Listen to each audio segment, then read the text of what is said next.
The forgotten Semaphore Tower of Joychandi Hill, India's pre-telegraph communication. Marvel nestled atop the scenic Joychandi Hill in Purulia, West Bengal, stands a historic structure that often fools visitors into thinking it's a simple watchtower. However, this ancient relic has a much more fascinating and significant past. This is not a watchtower, it is a semaphore tower, a rare and early form of long-distance communication technology used before the invention of the telegram. What is a semaphore tower? Before the era of instant messaging, emails, and even telegraphs, people relied on physical mail to send and receive information. While letters served the purpose, they were painfully slow, especially for urgent military or administrative messages.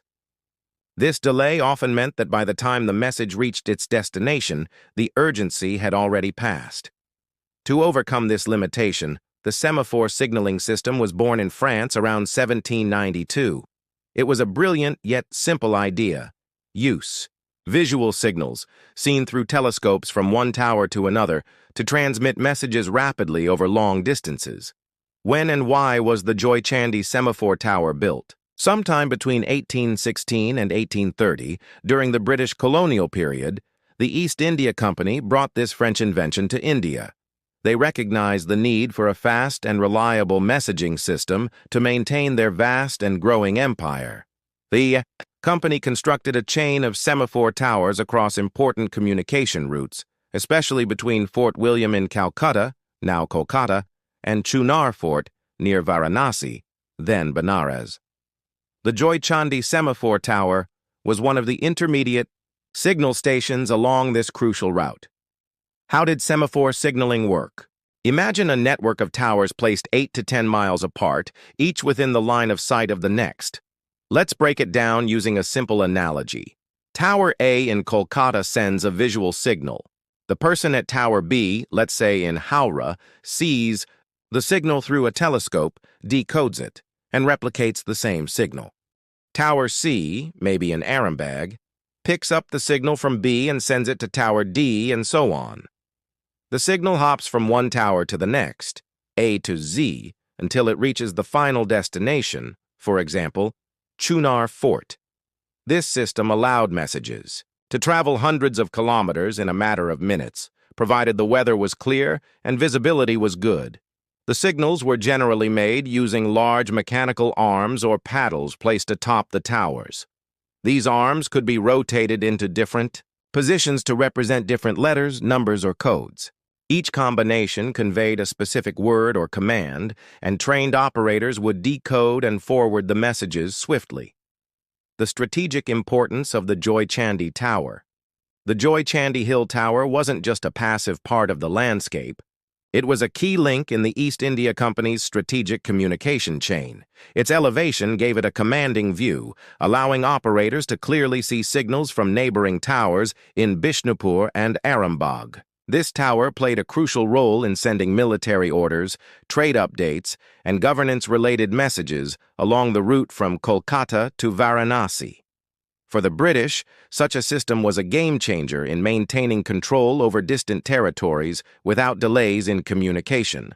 It allowed them to mobilize troops, respond to threats, and govern more efficiently, all without the modern technology we take for granted today. The decline of semaphore technology. Like many great innovations, the semaphore system eventually became obsolete. In 1854, the telegraph was introduced to India, revolutionizing communication once again.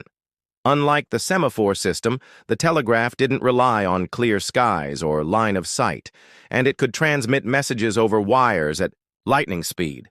As a result, semaphore towers like the one at Joychandi were abandoned, left to fade into obscurity. Most people today have no idea what these towers were, often confusing them for watchtowers or military outposts. Why you should visit the Joychandi Semaphore Tower. Visiting this site is like stepping back into a forgotten chapter of Indian history. It's a unique glimpse into how early communication systems worked and how technology shaped colonial administration in India. The tower still stands, a silent witness to centuries of history, and offers not just a cultural experience but also breathtaking views of the Purulia landscape. Whether you're a history buff, a tech enthusiast, or a curious traveler, the Joychandi Semaphore Tower is a hidden gem worth exploring. The Semaphore Tower on Joychandi Hill is more than just a stone structure. It's a symbol of human innovation in an age when communication was a challenge. Built by the East India Company, it served as a vital link in a pre-telegraph communication network that helped shape colonial India. As we marvel at our smartphones and the internet today, it's worth remembering these early towers that laid the foundation for modern long-distance communication. The story of the Joychandi Semaphore Tower is a story of ingenuity, strategy, and forgotten technology. A story that deserves to be told. Thank you for watching. If you enjoyed this journey into the past, don't forget to like, comment, and subscribe.